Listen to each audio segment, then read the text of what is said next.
My grandmother has a porch. I know that doesn't sound like much. Everybody's grandmother has a porch. But Grandma Emma's porch on Sycamore Lane in Clover Ridge, Mississippi, is not just a porch. It is a throne room. It is a courtroom. It is the place where my grandmother has sat for 50 years watching this street, this family, and this world, and where she has seen, quietly and without comment, every single thing that has ever happened. She has wind chimes she brought back from a church trip to Natchez in 1988, pearl white. They ring when there's a breeze, and they ring when there isn't. We stopped questioning it a long time ago. My name is Denise Walker. I am 36 years old. I teach English at Clover Ridge High School. I coach the debate team. I am the firstborn daughter of James and Patricia Walker, granddaughter of Isaiah and Emma Walker, and the older sister of Vanessa Simone Walker, which is, if I'm being completely honest with you, the most exhausting job title I have ever held. I want to tell you about my family, about this town, about the summer everything went sideways, and the Thanksgiving that put it all on the table, literally. But to understand how we got there, you need to understand where we come from. So let me start at the beginning, or close enough to it. Clover Ridge, Mississippi, sits in the Pine Belt between Hattiesburg and Laurel. Population 24,000. One Walmart, one Popeyes, one new Amazon data center that showed up 3 years ago and turned this town into something it hadn't been in a generation. Somewhere young people might actually stay. We have a town square with a barbershop, a beauty supply store, and a church on the corner that's been there since 1923. We have the Leaf River, where my daddy has fished every Saturday morning since before I was born. We have front porches on every house, and everybody's business on every front porch. That's Clover Ridge. My grandparents live at the corner of Sycamore Lane, Grandpa Isaiah and Grandma Emma, 78 and 76 years old, and still the most formidable human beings in any room they walk into, sometimes without saying a single word. Grandpa Isaiah built this family from nothing, and I mean nothing. He grew up in Petal, Mississippi, the son of a man who cut timber on other people's land and died before he turned 60. Grandpa Isaiah decided at 12 years old that he was going to own something: his home, his trucks, his name. He got his commercial driver's license at 19, started hauling pulpwood for a paper mill out of Laurel, saved, scraped, outworked every man around him. And by the time he was in his 40s, Isaiah Walker owned a fleet of 7 trucks under the name Walker Timber and Hauling, employed 11 men, and had bought 14 acres of family land outside of town, parcel by parcel, over 40 years, paying cash. He retired in 2008 and came home to his porch. He has not missed the road one single day. My grandmother, Emma Walker, taught 3rd grade at Clover Ridge Elementary for 37 years. She put herself through Jackson State. She was the Sunday school director at Greater Zion Baptist Church for 2 decades. She has shaped more children in this town than anyone will ever count. She is gentle and patient and wise, and she will absolutely dismantle you if you give her a reason. She just prefers not to. She prefers to let you figure it out yourself. She plants seeds. She asks questions that send you home to stare at your ceiling for 3 days. And she waits. Lord, does that woman know how to wait. My parents live 4 houses down on the same street. James Walker, my daddy, HVAC contractor, owner of Walker Heating and Cooling, lover of fishing and old westerns and Saturday mornings when nobody needs anything from him. Patricia Walker, my mama, retired registered nurse, part-time volunteer, full-time force of nature. They have been married 35 years. They love each other. They do. And then there's Vanessa. My sister, Vanessa Simone Walker, is 33 years old. She is an event planner, owner of Vanessa V Events, which has a very pretty Instagram page and a very complicated financial situation. She is charming and beautiful and magnetic, and the most exhausting person I have ever loved in my entire life. Vanessa came into this world 10 weeks early, at 2 pounds 14 ounces, fighting from her very first breath. And somewhere in those 6 weeks, my mother sat in a NICU in Hattiesburg, praying over a baby the doctors weren't certain was going to make it. Something locked in my mother's chest that has never come loose. My mother loves both her daughters. She does. She will tell you that herself, and she means it completely. She just shows it differently. Because Vanessa needs more. She always has. That's what my mother says, has always said. It is the sentence she has used to end every difficult conversation for my entire life. I have been the easy child since the day Vanessa came home from that hospital. The one who needed nothing. The one who managed. The one who made herself small so there was room for everyone else to be large. I told myself for a long time that I didn't mind. I'm getting better at telling myself the truth. This story starts on a Tuesday afternoon in August, when the heat in Mississippi is not a temperature. It is a presence. It sits on your shoulders when you walk outside. It follows you back to the car. It does not apologize. I had stopped by the grocery store after school to pick up a few things for Grandma Emma. She hadn't asked me to. I just noticed, when I'd come by on Sunday after church, that her kitchen was running low on a few things she wouldn't think to mention. That's how it works with us. I notice. I show up. I don't make a production of it. I pulled into her driveway on Sycamore Lane at 4:15. The wind chimes were going. The pecan tree in the backyard was dead still. Grandma Emma's car was in the driveway, but the front porch was empty, which was unusual. She is almost always on that porch at 4 in the afternoon. I let myself in with my key. I called out so I wouldn't startle her. "Grandma, it's me. I brought some groceries." No answer. I came through the front hall into the kitchen and set the bags on the counter. The house had that particular afternoon quiet to it. Ceiling fan turning slowly, the refrigerator hum, the faint sound of a gospel station playing somewhere in the back. I started putting things away, reached past the stack of mail on the counter to get to the cabinet above it. And that's when I saw it. An envelope. Sitting right there on top of the mail stack, partially open, the flap unsealed, like it had been set down in a hurry. It had Grandma's name on the front and a return address I didn't recognize. A lender out of Jackson I had never heard of. I don't know what made me pick it up. I am not the type to go through people's mail. I have never been that person in my life. But something about that return address, something about the way it was just sitting there, open, like it was waiting on someone to find it, made me reach for it. I told myself I would just look at the outside. Then I told myself I would just peek at the first line. Then I was standing at my grandmother's kitchen counter, reading every word of a loan agreement I had no business reading, and I could not stop. I don't know what made me pick it up.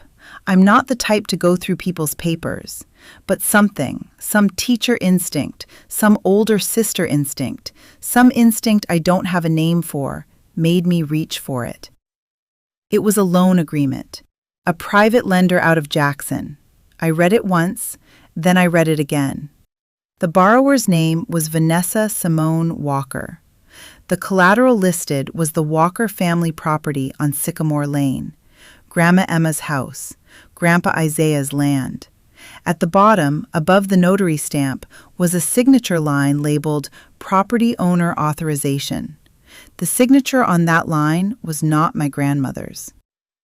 I stood in Emma Walker's kitchen for a long time. The gospel station played in the back room. The ceiling fan turned.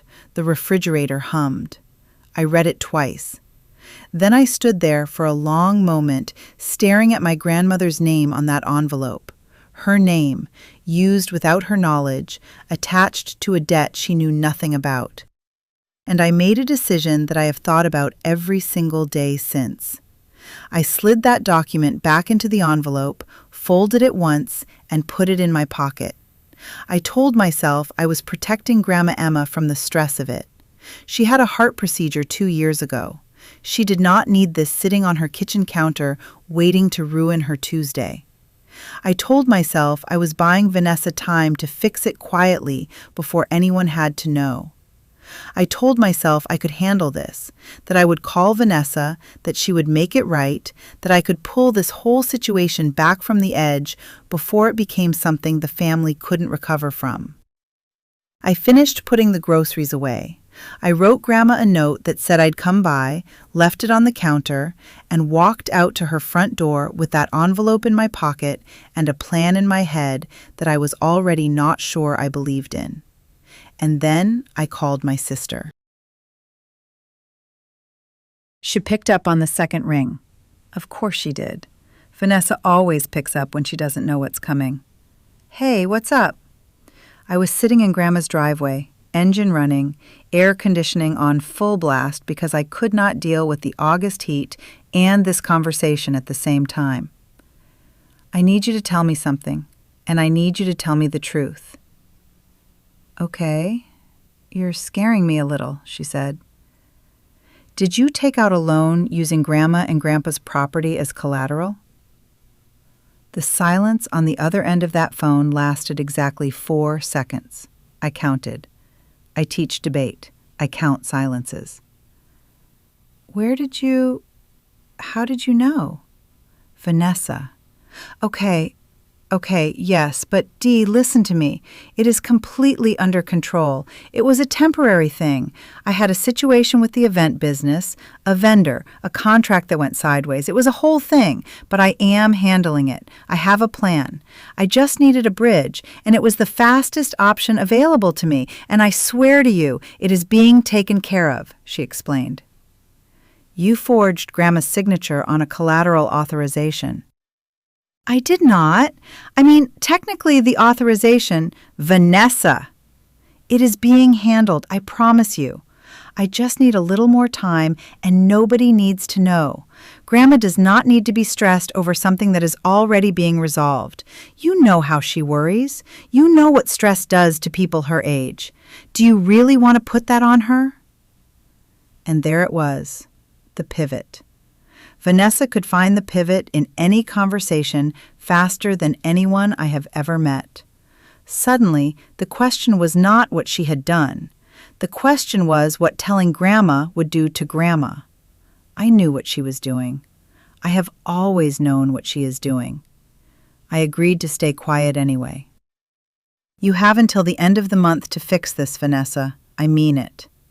I know, I will. I love you, Dee. I really will fix it. She hung up. I sat in the driveway for another few minutes. The wind chimes rang on the porch. The pecan tree stood still. I drove home with that envelope still in my pocket, telling myself I had done the right thing. I had protected Grandma Emma. I had given Vanessa a chance to fix it. I had kept this family from having to go through something that would hurt everybody. I had handled it. What I had actually done was steal a piece of mail from my grandmother's kitchen, cover for the sister who had never once covered for me, and set myself up to carry a secret that was never mine to carry in the first place. I just didn't realize it yet. What I am about to tell you, I did not witness. I learned it later, piece by piece, the way you learn the things that happen in a family when nobody thinks you're paying attention.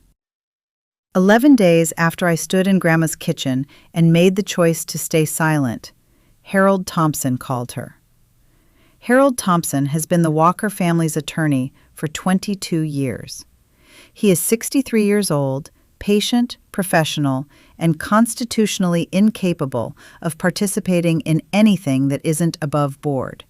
Which is why, when he received a collateral authorization he couldn't fully verify, he did what Harold Thompson always does. He picked up the phone and called the property owner directly. "Good afternoon, Mrs. Walker. This is Harold Thompson. I hope I'm not catching you at a bad time." "Harold, no, not at all. I'm just sitting here on the porch. What can I do for you?" Grandma Emma asked.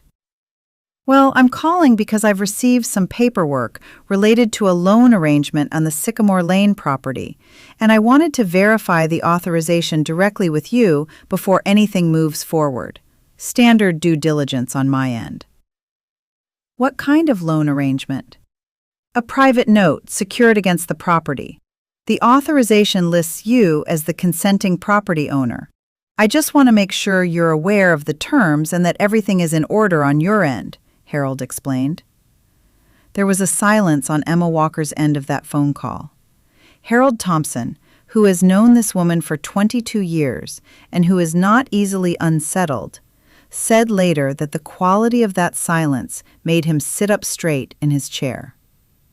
"Harold, I want you to tell me everything you have in front of you, every detail. You take all the time you need." Harold Thompson told her everything.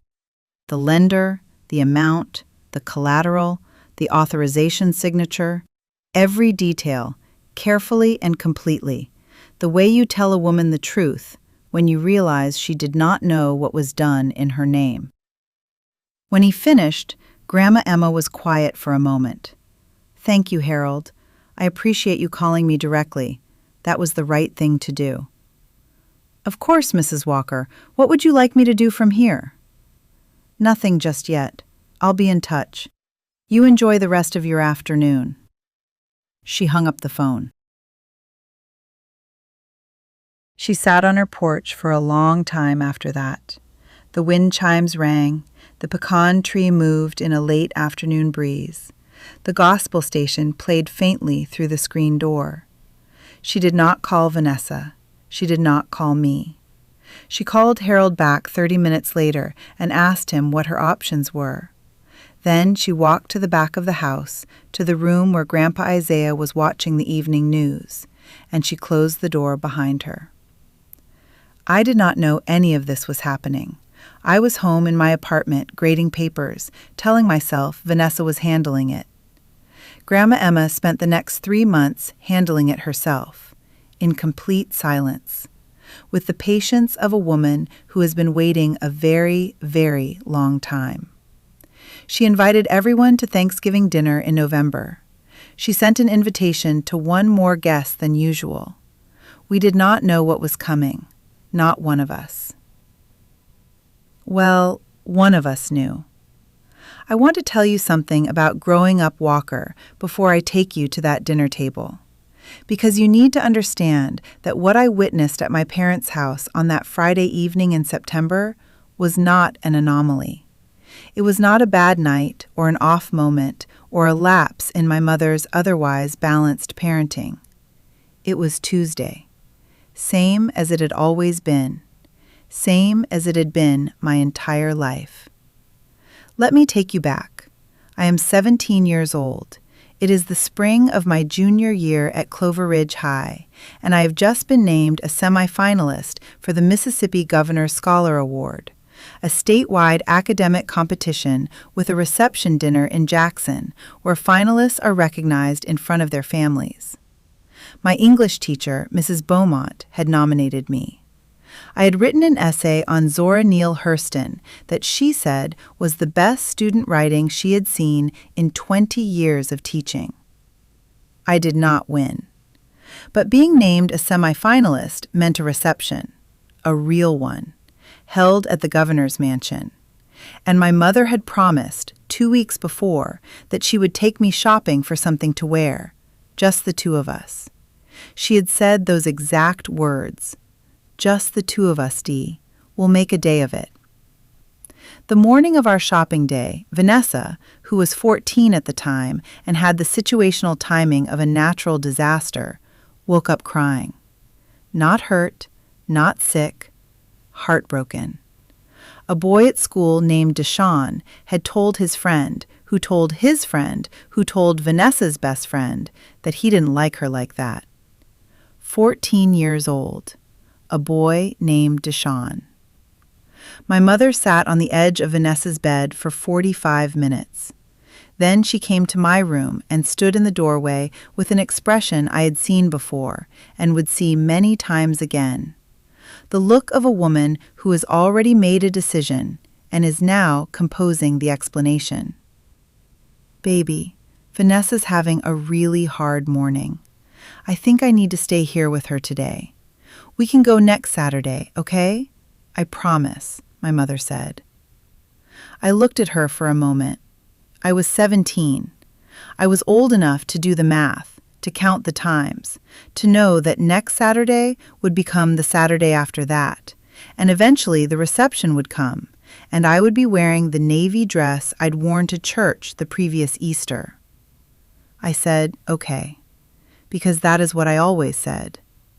I wore the navy Easter dress to the reception. It was a little too short and pulled at the shoulders because I had grown 2 inches since Easter. I stood in the receiving line at the governor's mansion in that dress and smiled for the photograph they took of all the semifinalists with their families. My mother bought Vanessa a new outfit that weekend, something to cheer her up. I have never told anyone that story. Not my daddy, not Grandma Emma, not Marcus, even when we were engaged and I told him almost everything.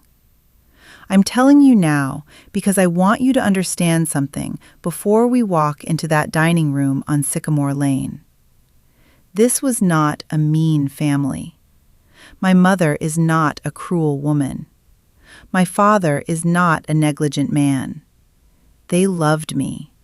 They love me still. But love without attention is just a feeling nobody can find when they need it. And I had been trying to find mine for 36 years. My parents have dinner together every Friday night. James and Patricia Walker, married 35 years, still sit at the same table every Friday like it is a sacred appointment, which in their house it is. They started including me and Vanessa in these Friday dinners about 6 years ago, when Grandma Emma suggested that the family needed a regular rhythm, something to hold on to. Grandma Emma is the reason for most of the good things in this family. I want that on the record. I arrived at 6 o'clock, which is when dinner is. I bring something every week, this time a sweet potato pie from the bakery on 3rd Street, because my father loves sweet potato pie the way some men love football, with his whole chest. I set it on the counter, tied my apron, and helped my mother finish setting the table.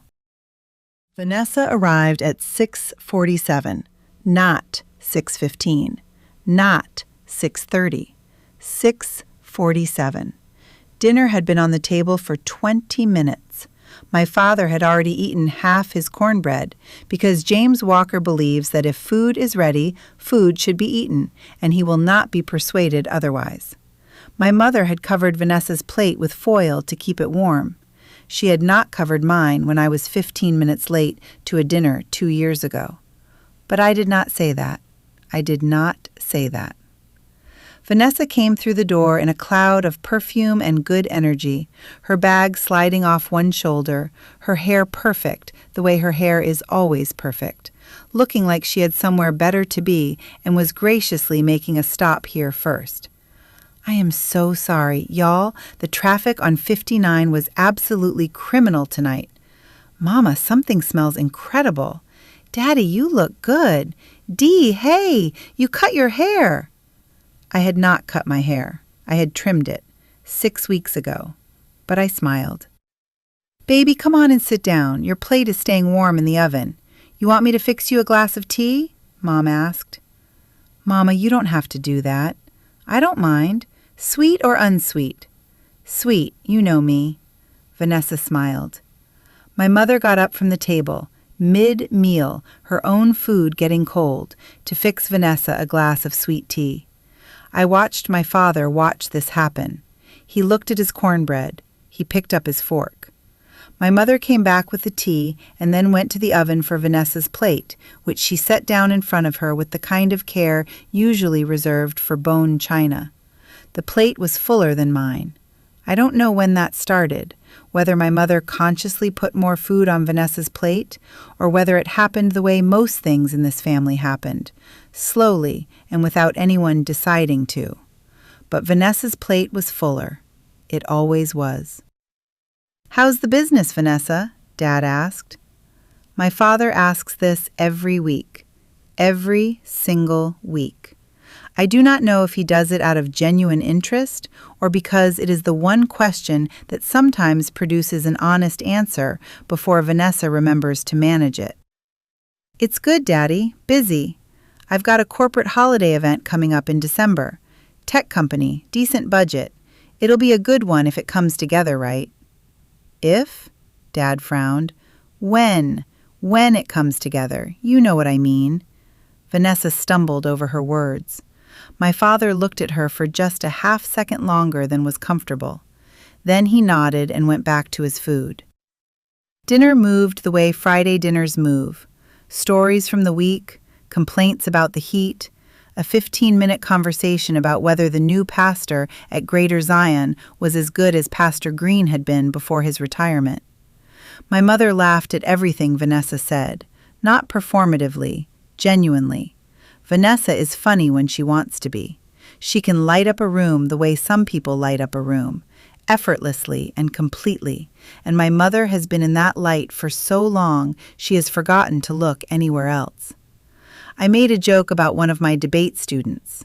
My mother smiled politely and turned back to Vanessa. My father caught my eye across the table, just for a second. He gave me the smallest nod, the one that means, "I see you," and went back to his sweet tea. That nod. Lord, that nod. 36 years of that nod. It is the kindest and most insufficient thing my father has ever given me. Then, right at the tail end of dinner, right when my mother was cutting the sweet potato pie, Vanessa did the thing she does. "Oh, Mama, I almost forgot. I am so embarrassed to even bring this up. You know that vendor situation I was dealing with the linen company? The one that shorted you on the tablecloths?" "Yes, that one. Well, it turns out they are trying to come back at me for the balance on an invoice I legitimately disputed, and my attorney says I need to make a good faith payment to keep it from going further. It's not a big number, it's just the timing is terrible right now with the holiday event prep, and I hate to even ask. How much do you need, baby?" Vanessa hadn't even gotten to a number. My mother was already reaching toward her purse. I set down my fork, very carefully. I set it down the way you set something down when you are concentrating very hard on not throwing it. "I mean, it's like $800, just to hold them off until the December event pays out. I will give it right back, Mama, you know I will." "Don't worry about it. I'll transfer it tonight." My mother smiled. "Mama, you are a lifesaver. Seriously, I don't know what I'd do." "That's what I'm here for." My father said nothing. He finished his sweet potato pie. He complimented me on it, told me the crust was perfect, which it was, because I had picked it up from the best bakery in Clover Ridge, specifically because he loves it. Then he excused himself to watch the game. I helped my mother clear the table. Vanessa checked her phone. The backyard of my parents' house on Sycamore Lane has a string of cafe lights my mother put up 3 summers ago that she never takes down. They stay lit every night from dusk to whenever my daddy goes to bed, which is 9:30, because James Walker has been waking up at 5 in the morning his entire adult life, and he sees no reason to stop now. I found Vanessa out there after dinner, sitting on the patio steps, scrolling through her phone, shoes off, the September night finally cooling down to something bearable. The crickets were going, the lights were warm, it looked peaceful. It was not peaceful. I had that envelope in my bag. I had been carrying it for 2 weeks. I sat down next to my sister and I did not bother with small talk. We need to talk about the loan. Vanessa didn't look up from her phone immediately. She finished whatever she was looking at. Took about 3 seconds, just long enough to communicate that she was not going to let me set the tempo of this conversation. And then she set it face down on the step beside her. Dee, I told you, it is being handled. You told me that 2 weeks ago. And I meant it 2 weeks ago, and I mean it right now. The December event is going to generate enough to cover it and then some. I just need to get to December. Vanessa, you used Grandma and Grandpa's house as collateral. Their house, Grandpa Isaiah's land. Do you understand what that means if something goes wrong? Nothing is going to go wrong. That is not an answer to the question I asked you, I said. Dee, you are catastrophizing. This is a bridge loan, a temporary arrangement. I did not torch the family property. I used it as a short-term guarantee on a business debt that will be cleared in 10 weeks. This is how business financing works. That is not how any of this works, and you know it. You forged her signature, Vanessa. You signed Grandma Emma's name on a legal document without her knowledge or her consent. That is not a business decision. That is fraud. The word landed between us in the warm night air. Vanessa's jaw tightened, just slightly, just enough for me to see it, because I have been reading my sister's face since she was born, and I know every shift in it. That is a very dramatic way to describe a situation that is already in the process of being resolved. Do you hear yourself right now? Vanessa, if that December event falls through, if one thing goes sideways, that lender can move against that property. Grandma and Grandpa could lose their home. The land Grandpa Isaiah spent 40 years buying piece by piece. Do you understand that? Does that actually mean anything to you? Vanessa was quiet for a moment. I watched her process it, watched her sort through her options the way she always sorted through her options, looking for the angle, the reframe, the version of this conversation where she came out on the other side without having to fully sit inside what she had done. Of course it means something to me. They are my grandparents too, Denise. Then act like it. Go to Daddy, tonight. Tell him what you did and let him help you figure out how to fix it before this gets any worse. I am not telling Daddy. Then I will. I said it quietly. No drama, no threat in my voice. Just a statement of fact. And something shifted in Vanessa's face, something I had not seen there very often in 33 years of watching her. Something that looked, for just a moment, like genuine fear. Then the tears came. I want to be precise about this because it matters. The tears were real. I know my sister. I have watched her perform emotion my entire life, and I know the difference between the performance and the real thing. These were real. Her voice broke in a way that is not manufactured, and her hands came up to her face with the kind of helplessness that no amount of charm can fake. And I want you to know something else. It still worked on me. After everything. After 36 years, after the scholarship dress and Marcus, and every single time before this one, it still worked on me. Dee, please, please don't tell Daddy. You know what it'll do to him. You know how he looks at me when I mess up, like I'm breaking something in him every time. I can't do that to him right now. I can't. I am scared, okay? I am actually scared, and I need you to give me a little more time. 4 weeks. Just 4 weeks, and I will have this resolved, and nobody ever has to know. Please, you are the only person I trust with this. You are the only person who has ever actually had my back when everything went wrong. I sat with that for a moment. The cafe lights glowed warmly above us. The crickets kept going. Inside the house, I could hear the faint sound of the TV. My daddy watching his game. My mama probably already on the phone with Aunt Loretta recapping the evening. I thought about what that sentence cost me to hear. What it had always cost me. How it was simultaneously the most manipulative thing she could have said, and also, underneath all the strategy of it, possibly true. how a thing can be weaponized and still be real at the same time. I looked at my sister, at her face in the cafe light, at the mascara she was carefully not letting run, at the fear underneath the performance and the real person underneath the fear. God help me. 4 weeks, Vanessa. That is all I am giving you. Not 5, not 6, 4 weeks. And if this is not resolved, if you have not gone to Daddy yourself and told him the truth, I will tell him. And I will tell Grandma. Do you hear me? I hear you. I promise. 4 weeks. Thank you, Dee. I mean it. She reached over and squeezed my hand. Then she picked up her phone, slid her shoes back on, and went inside to say goodbye to our parents. I stayed out there for a while under those cafe lights, listening to the crickets and the distant TV and the sound of my own thoughts telling me exactly what I had just done. 4 weeks came and went, then 5, then 6. Vanessa did not go to my father. She did not resolve anything. And I, for the last time in my life, though I didn't know it yet, kept her secret and held my breath and waited for something that was never going to come. Meanwhile, 11 days after I took that envelope off my grandmother's kitchen counter, Harold Thompson called Grandma Emma, and Grandma Emma had already started planning Thanksgiving.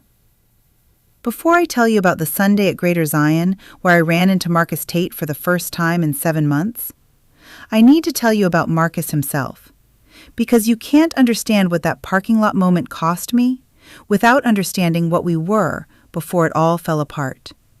Marcus Emmanuel Tate is 38 years old. He grew up in Hattiesburg, came to Clover Ridge 9 years ago to teach history at the community college, and never left, which is either a testament to the town's quiet pull or to the fact that Marcus Tate is the kind of man who puts down roots the minute he finds ground worth standing on. He is tall. He is steady. He has the kind of laugh that starts in his chest and arrives on his face a full second later, like it had to travel a long way to get there. We met at a school board meeting. I know, romantic. But that is where we met. Me representing Clover Ridge High's English department, him representing the community college's dual enrollment program. Both of us sitting through a 3-hour meeting about curriculum alignment that could have been a 2-page memo. He handed me a piece of paper halfway through with 3 words on it. This is agony. I wrote back, at least the chairs are padded. He looked at me and smiled. That was it. That was the whole beginning of us. We dated for 2 years. We were engaged for 8 months. He was the first person in my adult life who looked at me, not at my grades or my reliability or my ability to manage a situation, but at me, the specific person underneath all of that, and said, "There you are. I've been looking for you." I have not let myself think about that sentence very much in the past 3 years. It doesn't do me any good. The engagement ended at our rehearsal dinner. Vanessa had been drinking more than she should have. Not dramatically, not fall down drunk, just enough to loosen the particular hinge in her that keeps certain things from coming out. She told Marcus something I had shared with her in a private moment 2 years before. A fear I'd had, a doubt I'd spoken aloud once and immediately wished I hadn't. She didn't tell him to be cruel. Vanessa is rarely cruel with intention. She told him because the wine had made her sloppy, and she thought she was helping, smoothing something over, filling in a gap in the conversation. Marcus didn't leave because of what she said. He left because of what I did when she said it. I defended her. I apologized for her. I stood between Vanessa and the consequence of her own mouth, at my rehearsal dinner, with our families at the table, because that is what I have always done. It is the thing I do the way other people breathe, automatic, involuntary, at enormous personal cost. Marcus took me outside. He was not angry. That was almost worse. He was sad, in the way a man is sad when he has seen the truth of something and knows it cannot be unseen. "Denise, I need you to hear me. I love you. I want to build something with you. But I need to know that when things get hard, when it is you and me and whatever life throws at us, that you are on our side, that I am your person, not second, not tied, first." She didn't mean anything by it. She just— "I know she didn't," Marcus said. "That's not what I'm asking you." I looked at him. I knew exactly what he was asking, and I knew in that parking lot outside the restaurant, with the rehearsal dinner still going on inside, that I did not have the answer he needed. Not yet. Maybe not ever. I didn't know. He kissed me on the forehead. He went back inside. He left an hour later. He returned the ring by mail 3 days after that with a note that said, "When you're ready to choose yourself, I hope you'll call me. I'm not going anywhere." That was 3 years ago. He is still in Clover Ridge. He still teaches at the community college. He still goes to Greater Zion Baptist every other Sunday because his grandmother was a member there for 40 years, and old habits from the people we love are the hardest ones to break. I know his schedule. I am not proud of that, but I know it. Greater Zion Baptist Church on the corner of Main and 3rd Street holds 400 people at full capacity and has not had an empty pew on a Sunday morning since Pastor Green's predecessor retired in 1987. The Walker family has 3 rows in the middle left section that are not officially reserved but have been functionally ours for longer than I have been alive. You do not sit in the Walker rows. People know. It was the 3rd Sunday in October, the kind of Mississippi October morning that finally feels like fall. Cool enough for a good coat, clear enough that the light through the stained glass turned everything amber and gold. I had gotten there early, the way I always do, and slid into my usual spot between my mother and the aisle. Grandma Emma and Grandpa Isaiah came in together, the way they always do. Isaiah's hand at the small of Emma's back, both of them greeting people down the aisle like they were walking a receiving line. Emma had on her burgundy suit with the pearl brooch Isaiah gave her for their 40th anniversary. She looked beautiful. She looked completely at ease. She looked, to anyone who didn't know her, exactly the same as she always did. But I know Emma Walker. I have known her my entire life, and something was different.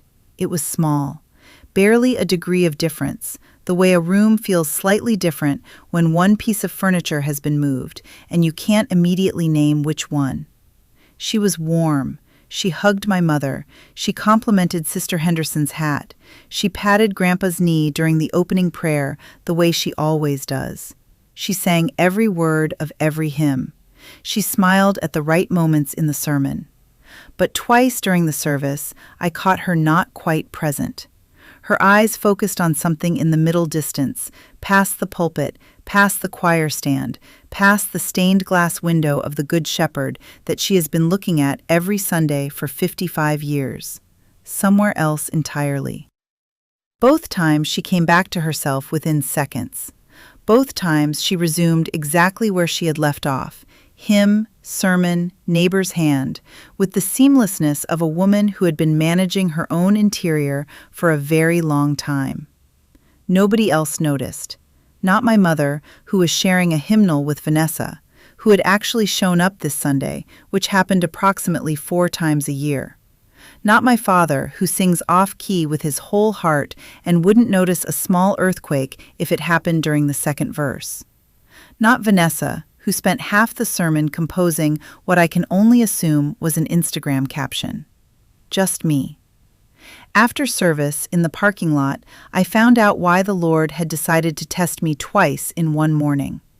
Marcus was there. He was standing near the side entrance talking to Deacon Pryor, his jacket over one arm, the Sunday light catching the gray that had started coming in at his temples in the past couple of years. I saw him before he saw me. I had approximately 4 seconds to decide what to do with my face, my body, and the 3 years of unfinished business sitting between us like furniture neither of us had figured out how to move. I chose forward. I am a debate coach. I know that hesitation reads as weakness, and I refuse to look weak in a church parking lot. He looked up as I got close. Something moved across his face, not quite a smile, not quite surprise, something that had been waiting. Denise. Marcus, hey. Deacon Pryor, bless him, chose that exact moment to spot someone across the parking lot and excuse himself. So it was just us, in the October light, in the parking lot of the church where I had sat in these rows my entire life, and where he had come every other Sunday for 9 years because of his grandmother. You look good. Thank you. You too. We stood there for a moment, in the specific silence of two people who have said everything and nothing to each other, and are now standing in a church parking lot with their good clothes on, trying to remember how to be strangers. How's the debate team? Undefeated so far this season? Of course they are. He said it the way he used to say things about me, with a quiet pride that he didn't seem to notice he was still carrying. I looked at my car keys. How's the college? Good. Busy. Good. I see your grandparents are doing well. They are, yes. Another silence, the kind that has too much in it to be comfortable and too much history in it to be filled with small talk. It's good to see you, Denise. It really is. You too, Marcus. He nodded. He walked toward his car. I walked toward mine. I sat in that car for 5 full minutes before I started the engine, staring at the steering wheel, thinking about nothing and everything simultaneously, the way you think when something you put away on a high shelf turns out to be right at eye level the whole time. In the rearview mirror, I could see Grandma Emma across the parking lot, standing beside Grandpa Isaiah's truck. She was watching me. Not obviously. She was talking to Sister Henderson, her attention apparently elsewhere, but her eyes were on my car. She looked away the moment I looked at her. Or maybe I imagined it. I have been asking myself that ever since. I drove home carrying 2 things I didn't know what to do with. A 3-year-old ache in my chest that had just gotten itself a new coat of paint, and the growing certainty, quiet and cold as a stone at the bottom of a still creek, that Grandma Emma Walker was not as unaware of things as everyone seemed to believe. The next week, I went to my mother. I want to be honest with you about why, because I have had a long time to think about it, and I believe I understand it now. I did not go to my mother because I thought she was the right person. I went to my mother because she was the easier person. Because going to my father would have meant a reckoning, immediate, practical, irreversible. And going to my mother felt like going to someone who might help me find a softer way through, a way that kept the peace, a way that kept everyone from having to feel the full weight of what Vanessa had done. I went to my mother because I am, at my core, still the easy child, still trying to manage the temperature of this family from the inside, still convinced that if I handle it just right, nobody has to get hurt. It was a Tuesday evening. I drove to my parents' house and found my mother in the kitchen doing the thing she does on Tuesday evenings, sorting through the week's mail, paying whatever bills needed paying, organizing the household with the quiet efficiency of a woman who ran a nursing floor for 20 years and never stopped running things. My father was in the garage. I could hear him out there, the specific sound of James Walker reorganizing his tools, which he does when he needs to think and doesn't want to talk about it. I sat down at the kitchen table and I told my mother everything. I told her about the envelope, about the loan, about Vanessa's signature and Emma's property listed as collateral, about the forged authorization, about the backyard conversation and the 4 weeks that became 6. About the fact that as far as I knew, nothing had been resolved, and Thanksgiving was 8 weeks away, and I was terrified. My mother listened to all of it without interrupting, which should have told me something.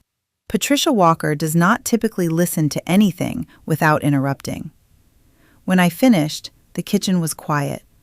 The mail sat sorted on the table. Outside, the garage sounds had stopped. Does your father know? No, that's why I came to you first. Mama, I think we need to tell him. I think... No. Just like that. No deliberation, no pause. Mama. Denise, if we tell your father right now, before we know the full picture, before we have a plan, you know what happens. He goes straight to your grandfather. And then it becomes a Walker family situation instead of something we can still manage quietly. Is that what you want? I want it fixed. I want Grandma and Grandpa's property not to be at risk. That's what I want. And that is what I want too. So let me talk to Vanessa. Let me find out exactly where things stand. And then we figure out the best way forward that doesn't blow this whole family apart before we have to. I looked at my mother for a long moment, at the set of her jaw, at the way her hands had gone still on the table. Not relaxed still, but decided still. The stillness of a woman who has already determined her course and is now managing the conversation around it. I recognized it because I have spent my entire life watching it. And because, God help me, I had been doing a version of it myself for 2 months. Mama, this is serious. This is not a vendor dispute or a late bill. Vanessa used their home. I understand what she did, Denise. I understand completely, and I am going to handle it. Will you please trust me to handle it? There it was again, the same sentence Vanessa had used in the backyard. I'll handle it. Give me time. Trust me. The Walker women, passing the same broken baton down the line. I drove home that night feeling lighter, the way you feel lighter when you've handed a problem to someone else. It took me until I was lying in bed in the dark, staring at the ceiling, to understand that lighter and better are not the same thing, and that I had not solved anything. I had just added another person to the list of people keeping this secret. My mother called Vanessa that same night. I found that out later. This conversation I did not witness. I have pieced it together from things Vanessa let slip, and one thing my mother said to me months later when everything had already come apart. But I believe I have the shape of it right. My mother called Vanessa at 9:15 on a Tuesday night. Vanessa picked up on the first ring, which meant she had been expecting it, which meant she already knew I had gone to our mother, which meant she knows me better than I sometimes want to admit. Vanessa, I need you to tell me everything, right now, all of it, no version of it, the real thing.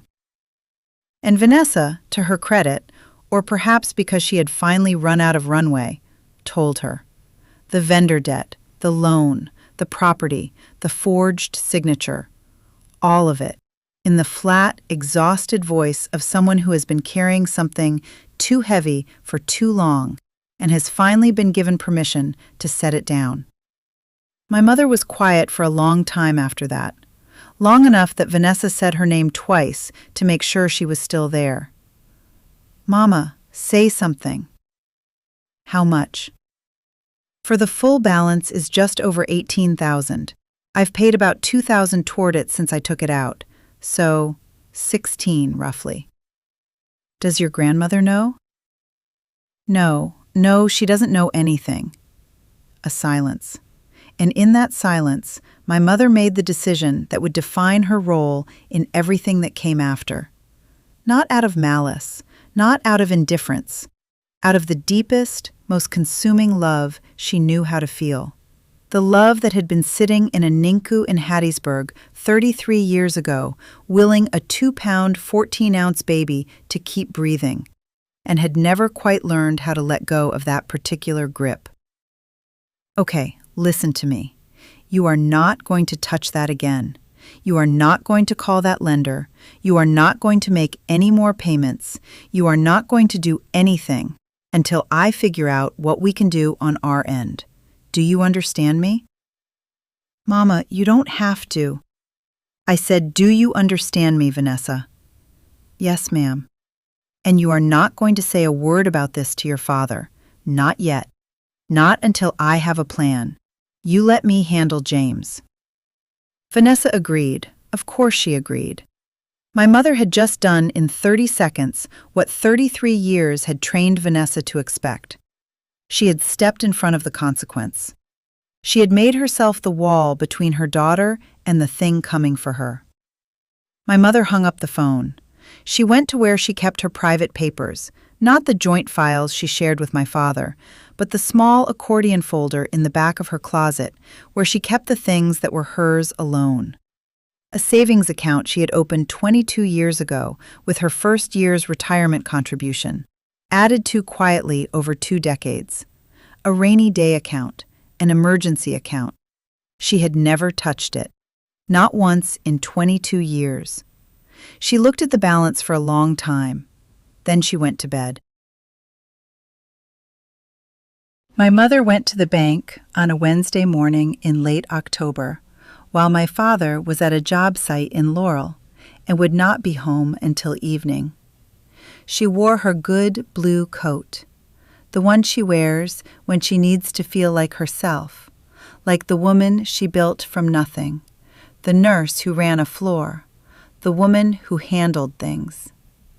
She drove to Clover Ridge Community Bank on Main Street, which she has used since 1991, where the tellers all know her name and she knows theirs. She asked to speak with someone about liquidating a savings account. The account had $21,432 in it. She did not liquidate all of it. She withdrew $16,000, the balance of Vanessa's debt, plus a little margin. She asked for a cashier's check made out to the lending company whose name she had gotten from Vanessa the night before. The teller, a young woman named Brianna, who had been Patricia's former patient's granddaughter, did not ask questions. She processed the transaction with the efficient pleasantness of someone doing her job. She slid the check across the counter in an envelope. My mother put it in her purse. She thanked Brianna. She walked out of the bank into the October morning. She got into her car in the parking lot, and she sat there. She sat there for a long time. The check was in her purse. $16,000 she had saved over 22 years, quietly and alone, for a day when she might need it. She had imagined that day as a medical emergency, a car breaking down, something she couldn't predict. She had not imagined this. But then, she thought, what was a family if not the emergency you didn't see coming? What was a mother if not the person who spent her life saving up for the moments her children couldn't save themselves from? She was going to fix it, quietly, without James knowing, without Emma knowing, without any of it having to become the thing that broke this family apart at the seams. She was going to handle it. She started the car. She did not know, sitting in that parking lot in her good blue coat with a cashier's check in her purse, that 3 weeks earlier, Emma Walker had already called Harold Thompson back, had already asked him what her options were, had already closed that door from the other side. She did not know that while she sat in this parking lot, telling herself she was saving her family, her mother-in-law was at home on Sycamore Lane, addressing Thanksgiving invitations at her kitchen table. She did not know any of it. She pulled out of the parking lot and drove home to put the check somewhere safe until she could figure out how to deliver it without anyone asking questions she wasn't ready to answer. She told herself it was for the family. She told herself it was the right thing. Outside the window of her car, Clover Ridge moved past in its ordinary way. The barber shop, the beauty supply store, the church on the corner of Main and 3rd that had been there since 1923. And on Sycamore Lane, 4 blocks away, Grandma Emma Walker sealed the last envelope, set down her pen, and folded her hands on the table. Thanksgiving was 4 weeks away. She was ready. Thanksgiving in Mississippi smells like wood smoke and sweet potato, and the particular cold that finally shows up in November after making you wait through 4 months of heat you did not deserve. It smells like Grandma Emma's kitchen at 6 in the morning, which is when she starts, because Emma Walker does not rush a meal, and she does not accept help until she decides she does. I arrived at 8:30 with a pecan pie and a feeling in my stomach I could not name but recognized. The feeling of standing at the edge of something large and dark, not knowing how deep it goes. The house on Sycamore Lane was already full of warmth, and the sound of gospel music from the little radio Emma keeps on the kitchen windowsill. The good china was out. The dining room table had been extended with the leaf that only comes out for Thanksgiving and Easter. And it was set, I counted, for 10. 10. The family is 9. I stood in the dining room doorway, counting place settings like I was trying to solve a math problem I already knew the answer to. Grandma Emma came through from the kitchen with a dish towel over her shoulder and smiled at me the way she always smiles at me. Warm and complete, like I am exactly who she was hoping to see. "Baby, you're early." "Good. Come on back and keep me company." I followed her into the kitchen. The counter was covered in the organized chaos of a woman who has been cooking Thanksgiving dinner for 50 years and has a system that looks like disorder to everyone but her. I tied on an apron and started doing what I always do in Emma's kitchen, whatever she needs without being asked. We worked in comfortable silence for a few minutes. The radio played. The turkey was already in the oven. I was peeling sweet potatoes when I said it. "Grandma, there are 10 place settings." She didn't turn around from the stove. She stirred something. She said, without any particular emphasis, "Harold Thompson is joining us for dinner." The peeler stopped in my hand. Harold Thompson, the family attorney, at Thanksgiving dinner. I set the sweet potato down on the counter very carefully. I looked at the back of my grandmother's head, at the silver hair she has worn in the same neat style for 30 years, at the set of her shoulders, at the absolute stillness of a woman who is not going to say one word more than she has already said. And I understood. All at once, completely, the way you understand something you have been circling for months, the moment you finally let yourself look directly at it. She knew. She had known. She had known since Harold Thompson called her 3 months ago, and she had spent those 3 months not making a scene, not confronting anyone, not sending warning shots across anyone's bow. She had spent 3 months setting a table. "Grandma, the sweet potatoes need finishing, baby." I picked up the peeler. I finished the sweet potatoes. And I said a quiet prayer for every member of this family who is about to walk through that front door, not knowing what was waiting at the other end of the meal. My parents arrived together at 11. My mother came in carrying her cornbread dressing and a tension in her jaw she was working hard to hide behind a smile. She had that $16,000 cashier's check sitting in her purse. I found that out later, because she had planned to find a quiet moment today to talk to Emma privately, to present it, to make it right before James ever had to know. She had a whole plan. She did not have a plan for Harold Thompson's car parked in front of the house. I watched her see it from the dining room window. I watched the smile stop. I watched her look at that car for 3 full seconds, and then I watched Patricia Walker put her shoulders back, pick up her dish, and walk through the front door like she had not just seen the thing she was most afraid of. My father came in behind her, carrying a case of sweet tea, talking about the drive over, completely unbothered, the way James Walker moves through the world, steady and present and unaware, God bless him, of approximately 70% of what is happening around him at any given moment.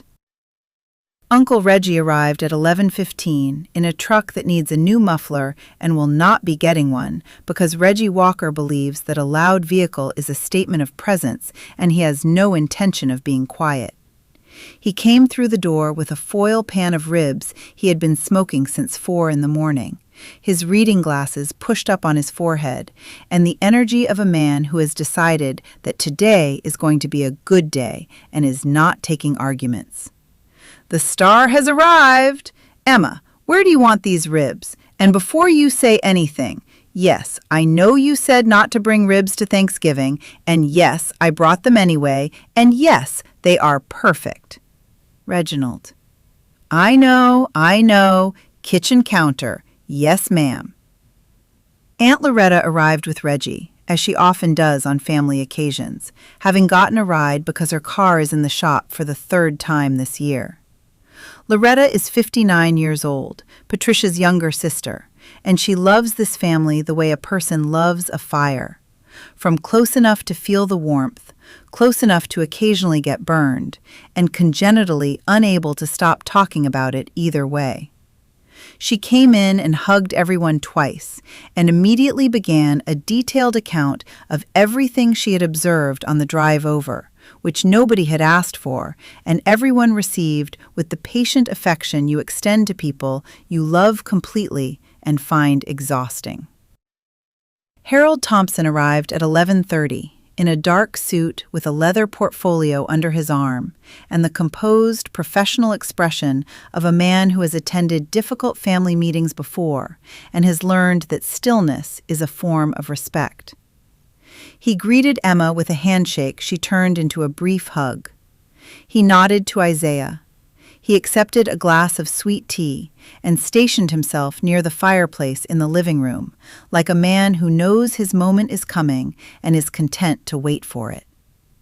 Reggie spotted him from across the room and leaned over to my father and whispered, at a volume that was not actually a whisper, "James, why is Harold Thompson at Thanksgiving dinner?" "I genuinely do not know, Reggie." "Is somebody dead?" "Nobody's dead." "Is somebody getting sued?" My father looked at Harold. Harold looked at the fireplace. My father looked back at Reggie. "Let's just eat." Vanessa arrived at 12:04, 4 minutes late, which by her standards was practically early, and I think she knew it. She came in bright and beautiful in a burnt orange dress that was perfect for Thanksgiving and absolutely perfect for a woman who understands that looking good is its own kind of armor. She hugged everyone. She brought a store-bought sweet potato pie that she put on the counter next to my homemade pecan pie without appearing to notice the difference, because Vanessa has never fully registered that I bake. She hugged Grandma Emma for a half-second longer than usual. Emma patted her back twice, warm, deliberate, the way you pat someone when you are saying something your mouth is not saying. Vanessa caught my eye across the kitchen. I looked at the oven. She found me 2 minutes later in the hallway. "Why is Harold Thompson here?" "Grandma invited him." "I can see that. Why?" I looked at my sister, at the orange dress, the perfect hair, and the eyes that were doing the calculation behind the composure. "I don't know, Vanessa." It was the first completely true thing I had said to her in months. She searched my face for the lie and did not find one, which, I could see, scared her more than anything else could have. She went back to the living room. I went back to the kitchen. Grandma Emma was making gravy like it was an ordinary Thursday. We sat down to Thanksgiving dinner at 12:30. Emma's table looked the way Emma's table always looks, like a magazine photograph that someone actually lives in. The good china, the crystal glasses, the centerpiece of pine cones and autumn leaves she makes fresh every year from things she finds in the yard.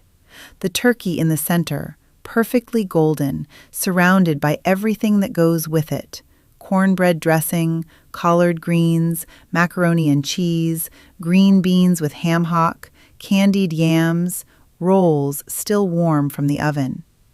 Grandpa Isaiah sat at the head of the table, as he always does. Emma sat at the other end. Harold Thompson sat between Loretta and Reggie, which was either Emma's sense of humor or a deliberate act of mercy, placing him next to the two loudest people in the room so that his presence would draw less attention. Isaiah said grace. He always says grace at Thanksgiving. A long one, not showy, just thorough. He thanks God for specific things: the house, the land, the health they have been given, the years they have been allowed. He paused near the end, just a half beat longer than usual, and in that pause I felt my mother's hand tighten on the table beside me. Then he said amen, and everybody said amen, and Reggie said, "Now can we eat?" And the table laughed. And for about 45 minutes, it was just Thanksgiving. It was actually wonderful.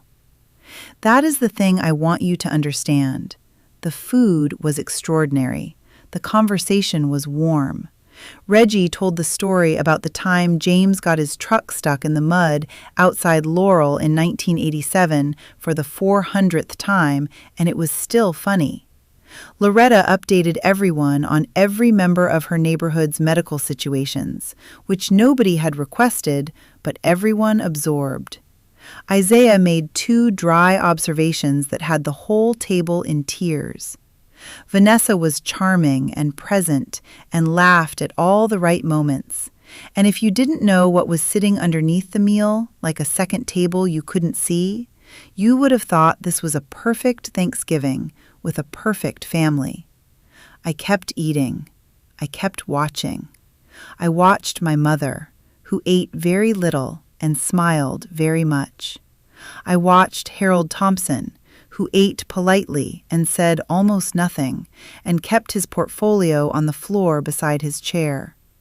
I watched Grandpa Isaiah, who ate everything and said exactly enough, and once, just once, looked down the length of the table at Grandma Emma with an expression I had never seen on his face before. Not anger, not sadness, something older and quieter than both of those. The look of a man who built something with his hands over 50 years and has recently learned that someone reached into it without asking.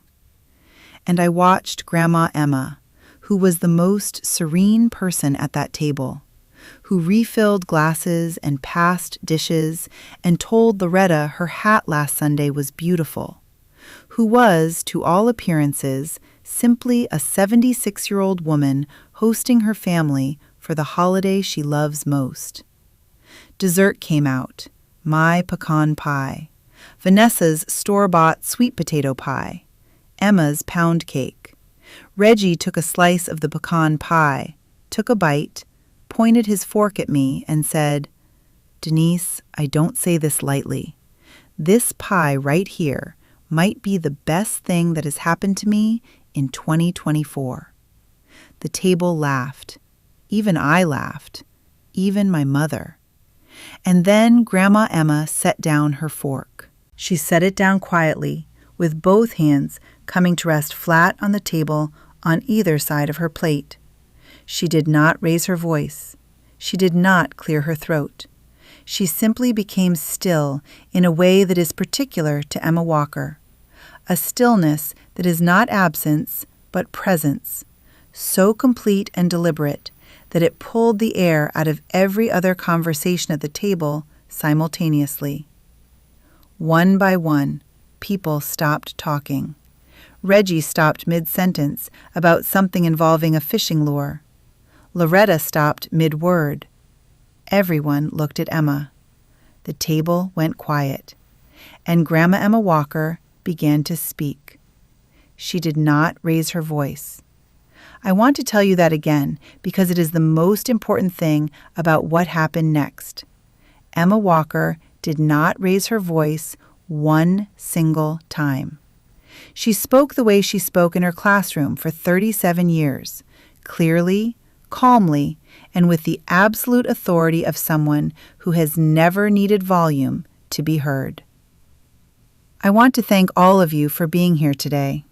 There is nothing in this world I love more than this family around this table. I want you to know that.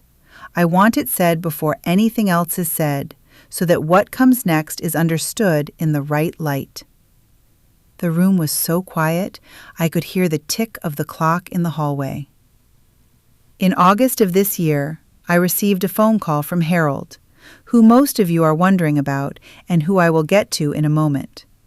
That phone call informed me that a loan had been taken out against this property, this house, the land your grandfather spent 40 years purchasing parcel by parcel with his own hands and his own money. The collateral authorization on that loan carried my name. I did not sign it. I was not consulted. I did not know anything about it until Harold called me. Not a sound. Not a fork, not a breath. I looked at Vanessa. Her face was doing something I had never seen it do before. The composure was still there, just barely, but underneath it, cracking through the surface like a fault line, was something raw and real and terrified. She was sitting very still, the way people sit still when they are hoping stillness will make them invisible. It would not. I am not going to spend a great deal of time on the details of what was done or how. Harold has the paperwork. We will get to that. What I want to speak to first is what it means. What it means for a person to look at something someone else built, something built with sacrifice and work and years and love, and decide that it belongs to them to use without asking. What it means to put your name on top of someone else's name and call it authorization. What it means to treat the foundation of this family like it is a resource available for personal convenience. Vanessa, baby, I am talking about you. The room exhaled. Vanessa's mouth opened. She turned, instinctively the way she has turned her entire life, toward me. Dee, you told her. You went behind my back and you...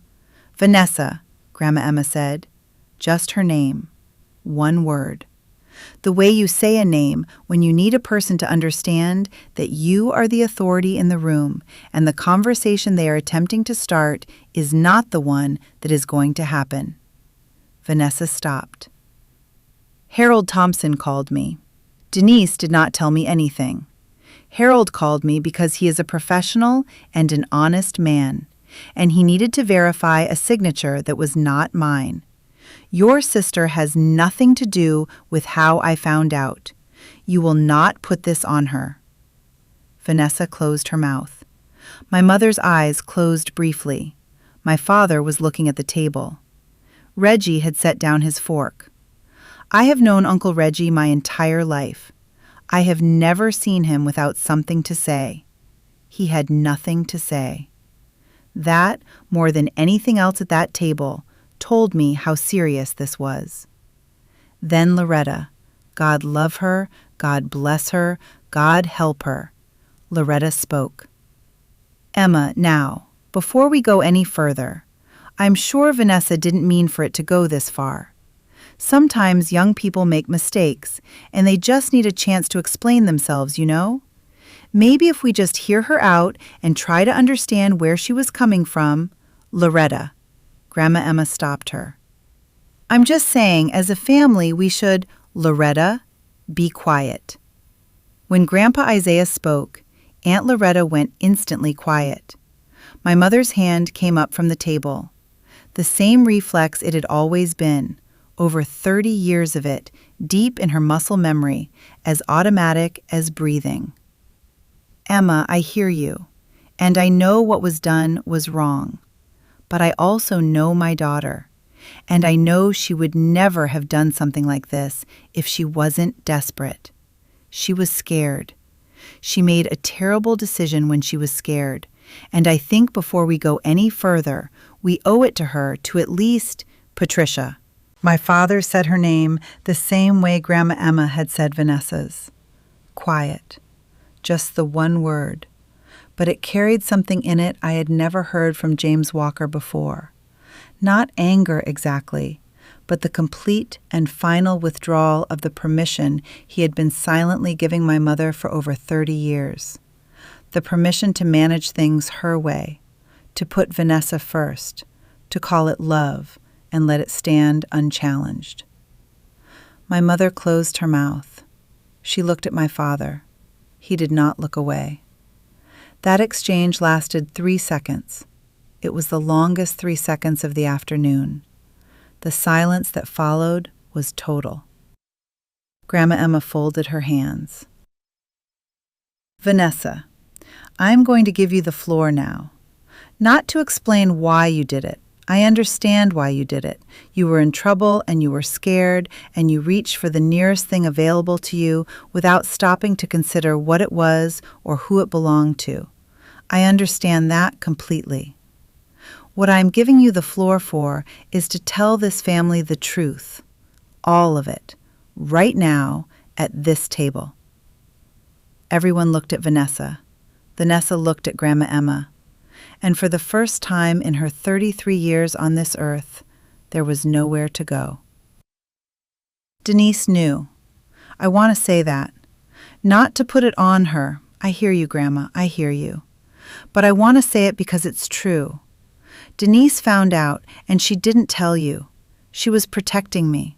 She said it directly at me. I didn't look away. And Mama knew too.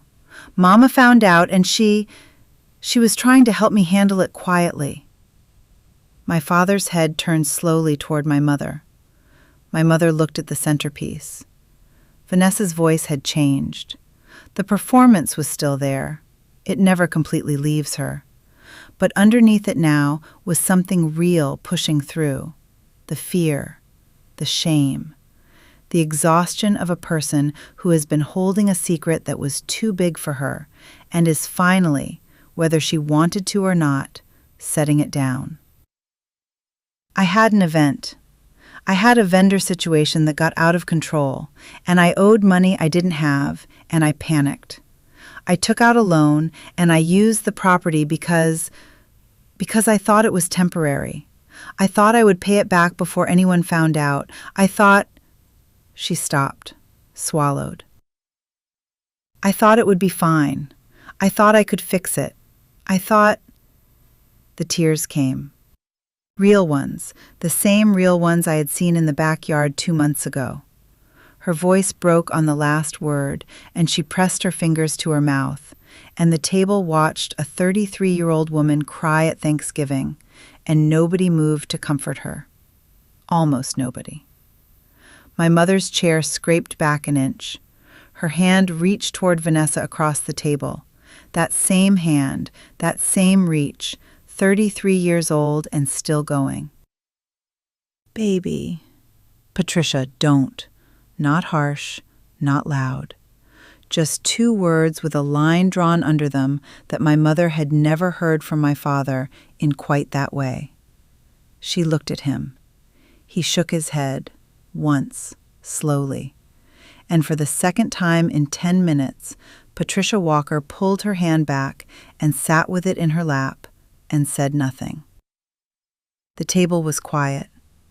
Not because they are a cold family, but because the time for comfort before accountability had passed, and every person at that table understood it, and even Vanessa, underneath everything, understood it too. I'm sorry, Grandma. I am genuinely sorry. I know it doesn't fix it, but I am. Grandma Emma looked at her for a long moment. Her face was not hard, It was not cold. It was the face of a woman who has loved someone completely and is holding that love and its consequences in the same two hands at the same time. Then Vanessa did the thing that cost her everything. The tears had softened the room slightly. I felt it, that familiar shift, that half-degree of thaw that Vanessa's tears have always produced, even when people knew better. My mother's hand moved slightly on the table. Loretta's expression gentled, and Vanessa felt it too. She has always felt it. That is her gift, and it is also the thing that has kept her from ever having to grow up. I want to be honest. I genuinely thought, and I know this sounds bad, but I thought that even if something went wrong, we would figure it out as a family. That's what we do. That's always what we do. We figure it out. And I know the way I went about it was wrong, but the intention was never to put anyone at risk permanently. I was always going to fix it. I just needed time, and I took the only option I could see. And I know it wasn't right, but it was never supposed to be forever. That's the truth. The room went cold.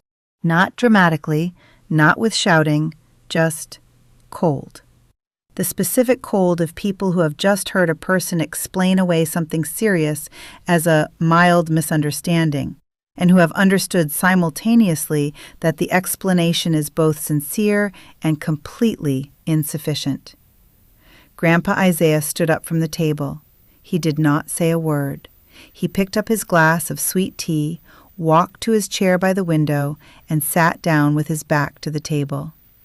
In 54 years of marriage, Grandma Emma had never seen him do that. None of us had.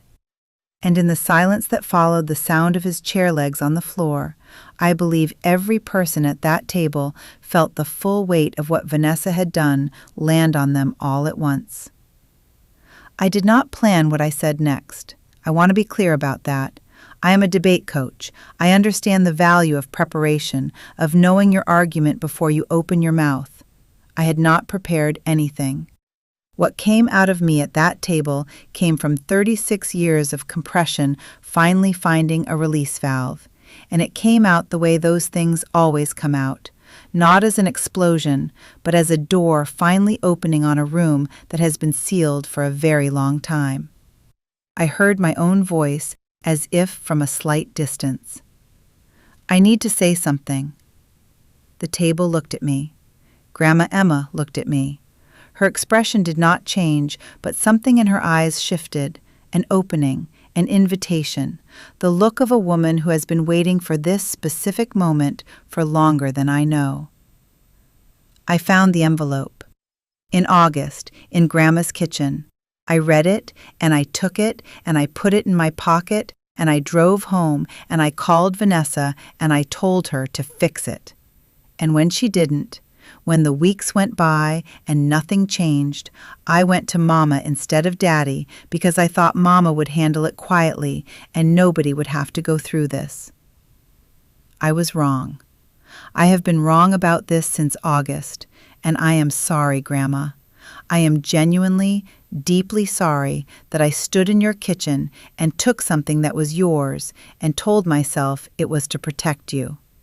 The truth is, I was protecting Vanessa, same as I always do, same as I have done my entire life. I looked at my sister. She was watching me with an expression I could not fully read, part gratitude, part fear, part something that might have been the beginning of shame that was real enough to stick. I love you, Vanessa, I do. But I have spent 36 years making myself smaller so you could be bigger. I have covered for you and apologized for you and stood between you and every consequence that was coming for you, including the one that ended my engagement to a man who loved me correctly. And I am done. I am done, and I should have been done a long time ago, and the fact that I wasn't, that is on me.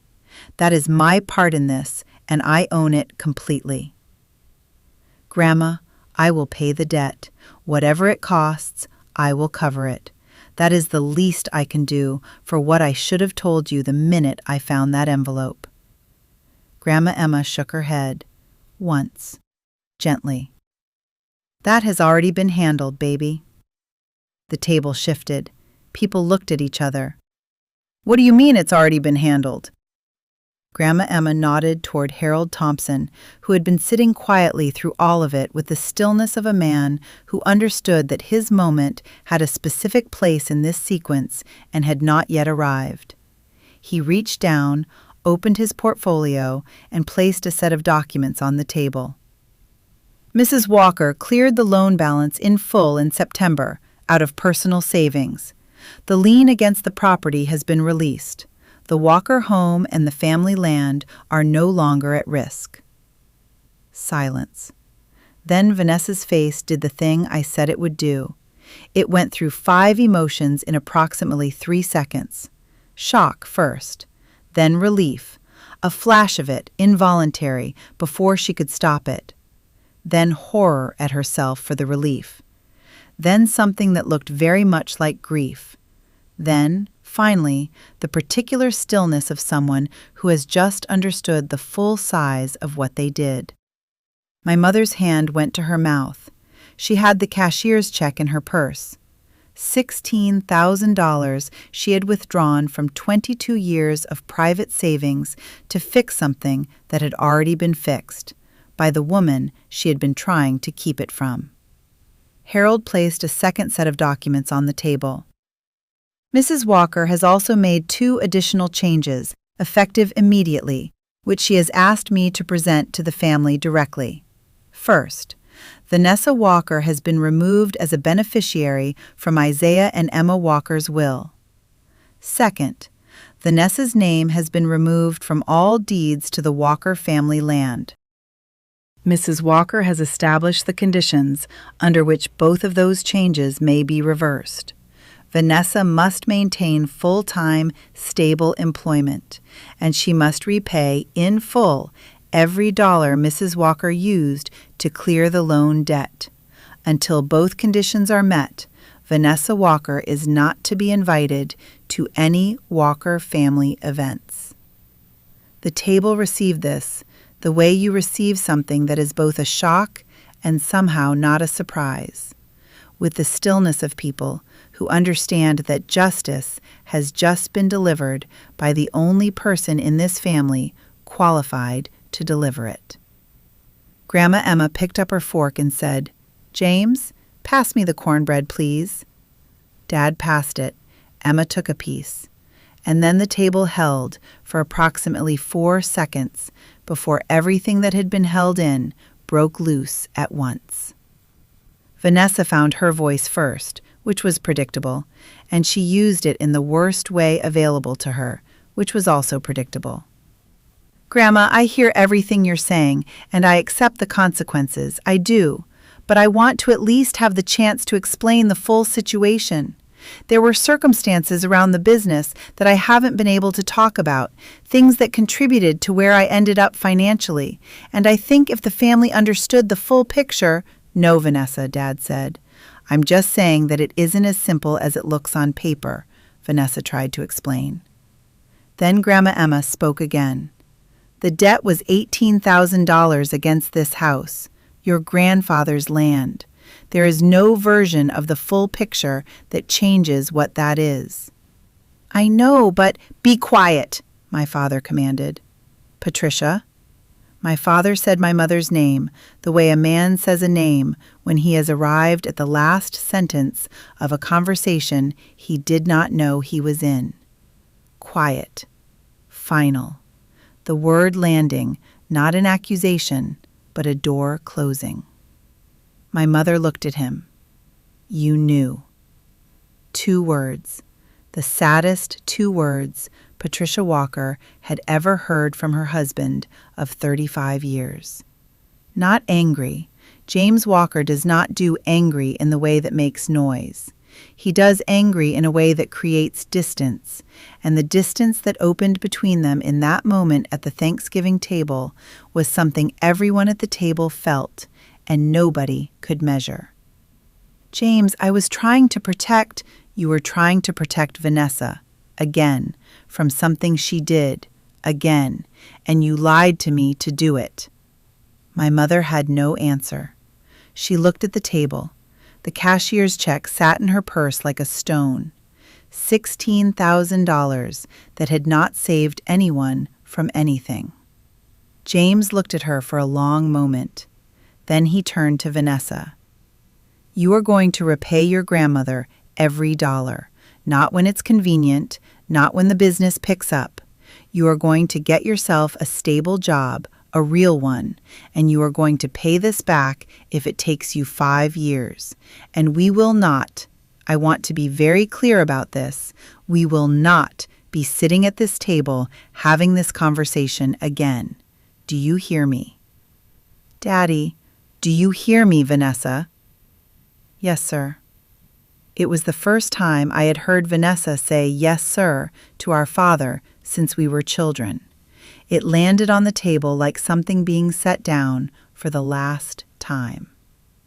Loretta, who had been blessedly silent since Grandpa Isaiah had said her name 20 minutes ago, chose this moment to try one more time.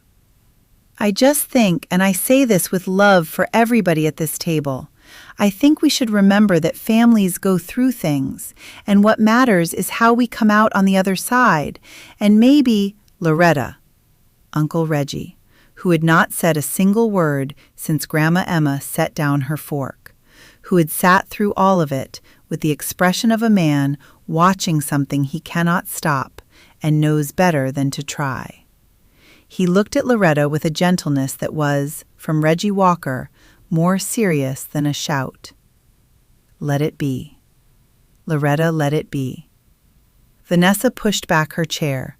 She stood up. She looked at Grandma Emma, and this moment I will carry with me for the rest of my life, because it was the most honest I had ever seen my sister's face.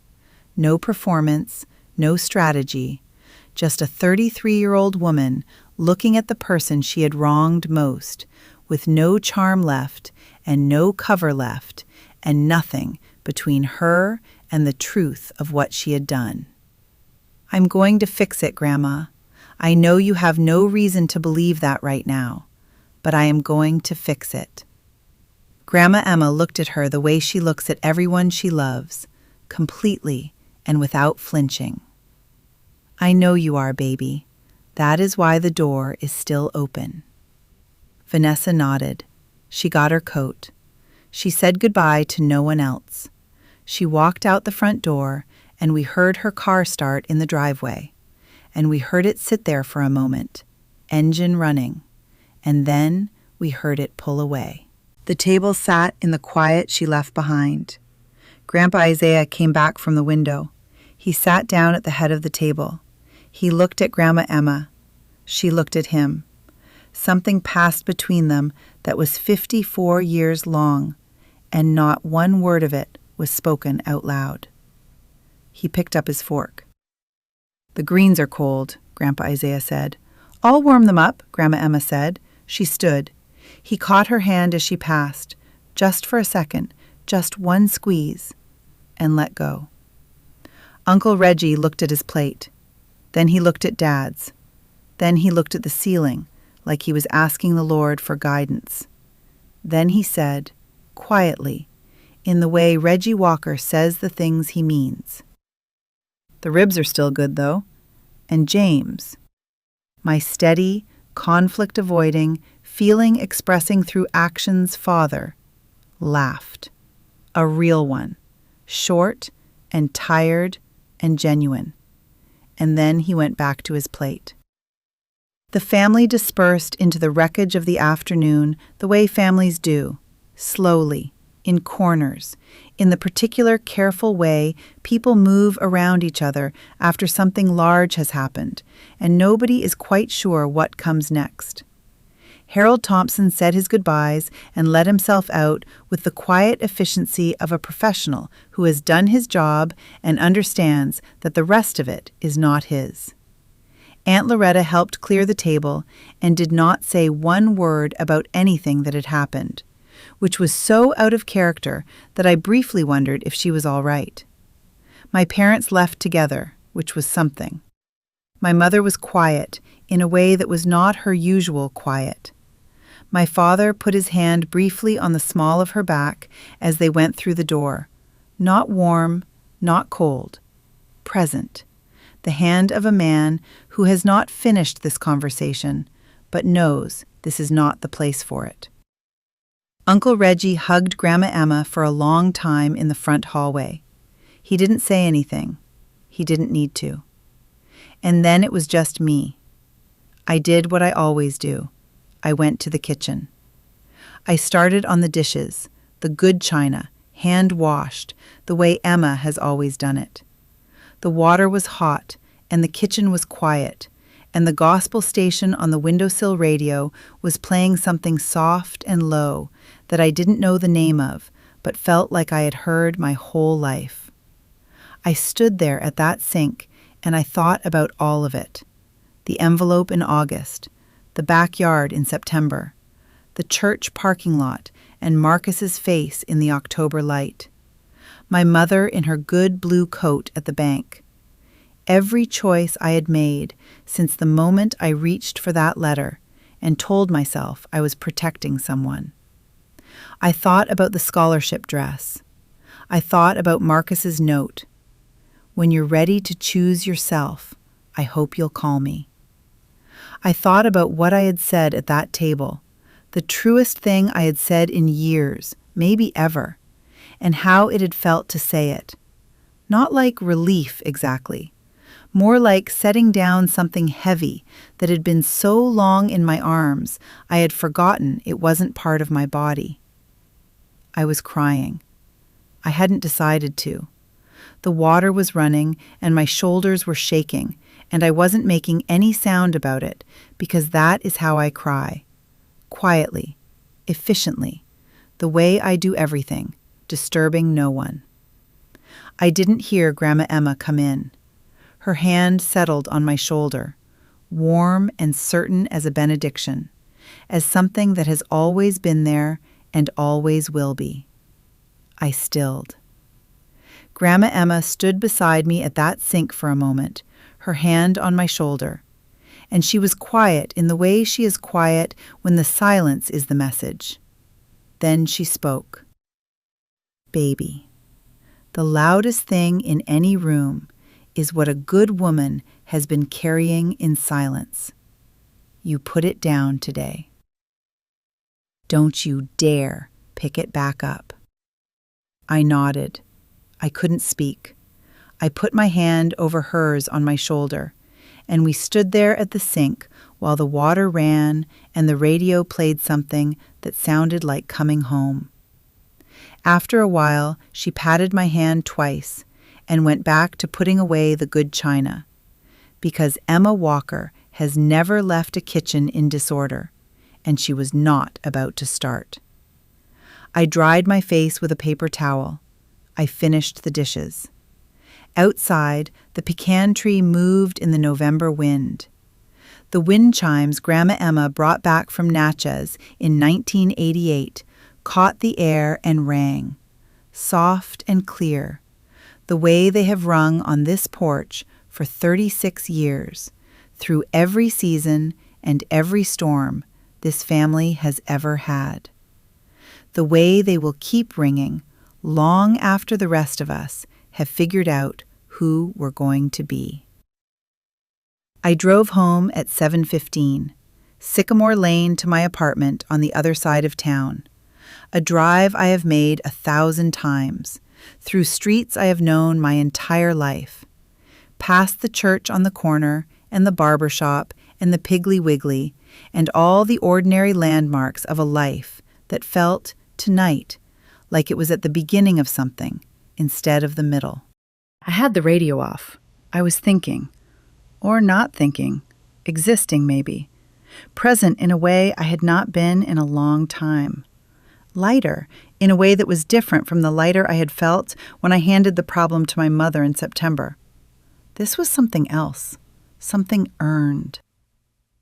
I was 3 blocks from home when my phone lit up on the passenger seat. I glanced at it at a red light, a text, unsaved number. I picked it up. I heard what you did today. I'm proud of you. I sat at that red light for long enough that the car behind me tapped its horn. I knew who it was. I knew the number was unsaved because I had deleted it 14 months ago and then spent 14 months wishing I hadn't. I knew that somewhere on the other side of Clover Ridge, a man who had told me he wasn't going anywhere was proving it in the quietest, most Marcus Tate way possible. The light turned green. I set the phone down on the passenger seat, face up, the message still glowing. I drove home. I did not respond. Not yet.